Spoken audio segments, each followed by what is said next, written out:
Yemen में Israel के लिए अमेरिकी हूथी से लड़ रहा है। गाजा में इजराइल हमास से युद्ध लड़ रहा है। लेबनान में इजराइल की हिजबुल्लाह से लड़ाई जारी है।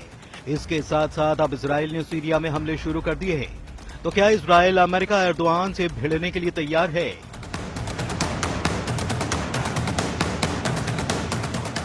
सीरिया कहने को कमांडर जुलानी और अल शेरा की सल्तनत है।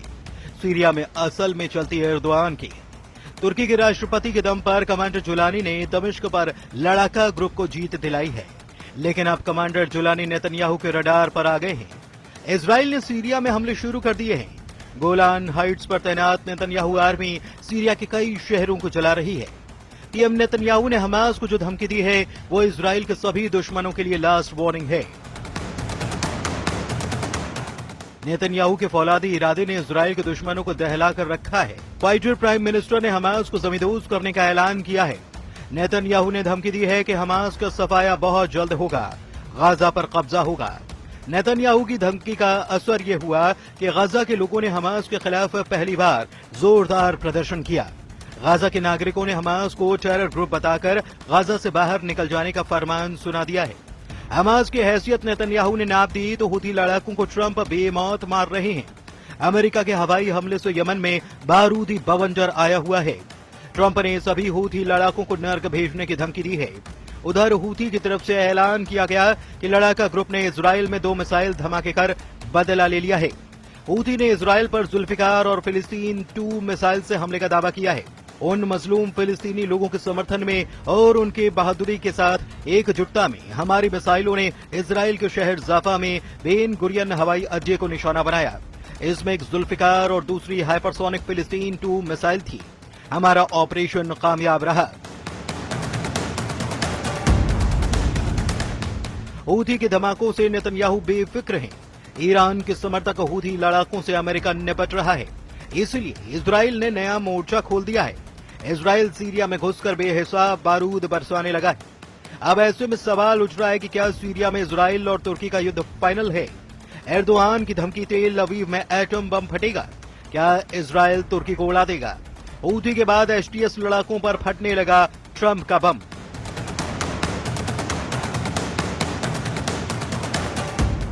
जब ट्रंप हूथी लड़ाकों पर बम बरसा रहे थे, जब नेतन्याहू की आर्मी हिजबुल्लाह फाइटर्स को दौड़ाकर दम उखाड़ रही थी, तभी सीरिया के लताकिया में जो हमला हो रहा था उसकी भनक किसी को भी नहीं लगी। इजराइल ने आधी रात सीरिया में घुसकर कोहराम मचा दिया। इजराइल ने जंगी जेट से हवाई हमले कर कमांडर जुलानी की गढ़ में भारी तबाही मचाई है।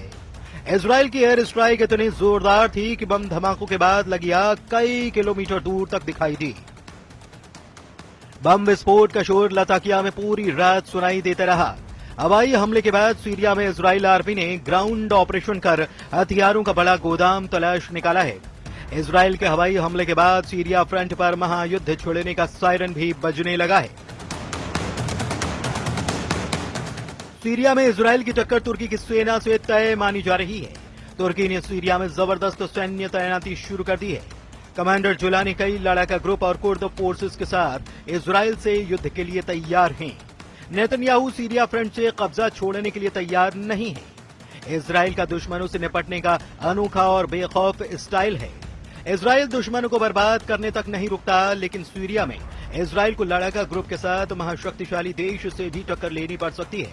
वजहें आगे जानेंगे। पहले इजराइल ने लेबनान में जो बारूदी तांडव दिखाया उसके भयानक वीडियो देखिए। लेबनान के टायर सिटी में इजराइल ने ड्रोन अटैक किया। हिजबुल्लाह के वॉर हेडक्वार्टर पर बमबारी कर इजराइल ने बड़ी कामयाबी हासिल की है।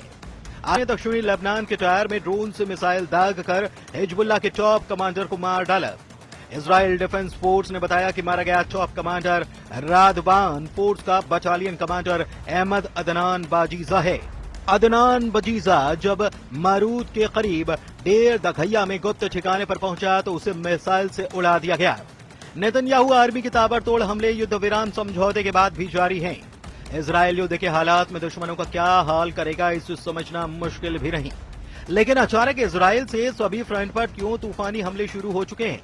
क्या नेतन्याहू ने ट्रंप से तुर्की पर एक्शन की परमिशन ले रखी है, या फिर तुर्की को जंगी ट्रेलर दिखाकर नेतन्याहू सीरिया से दूर रखने का प्लान बना चुके हैं?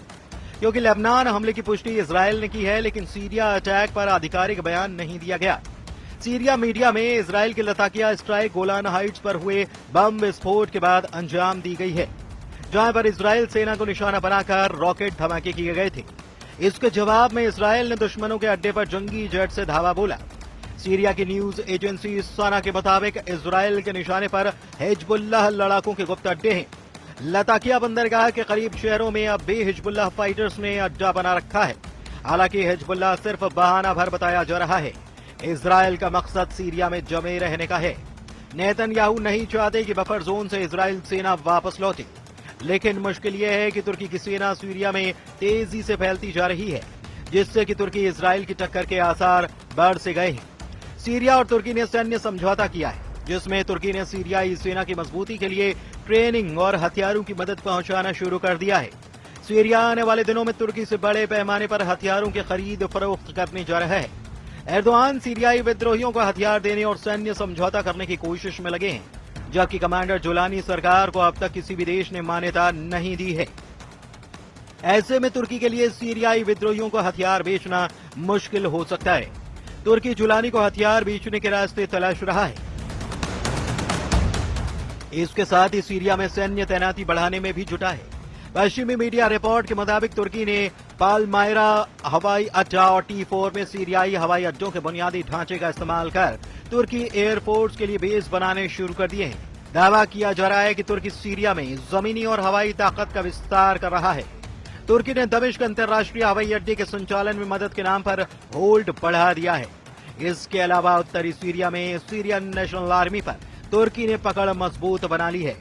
कुर्द फोर्स को पहले ही एर्दोआन अपने पाले में ले चुके हैं। तुर्की के राष्ट्रपति की सभी चाल पर इसराइल ने बारीक नजर बना रखी है। इसलिए वक्त बेवक्त सीरिया में इसराइल बारूदी धमाके कर अपनी मौजूदगी का एहसास करा रहा है। प्रेसिडेंट ट्रंप ही सीरिया में तुर्की की दखल अंदाजी से खफा है। अमेरिका ने सीरिया में साइलेंट ऑपरेशन ऑन कर रखा है। अगर नौबत इसराइल तुर्की युद्ध की आई तो अमेरिका क्या करेगा, ये दुनिया जानती है। सुपर पावर से मिले बैकअप से ही इसराइल 7 फ्रंट पर दुश्मनों पर भारी पड़ रहा है। यानी कि इसराइल से जंग शुरू होते ही तुर्की को अमेरिका से भी भिड़ना होगा। फिर ऐसा युद्ध हो सकता है जिससे कई मुल्कों का नक्शा ही बदल जाएगा।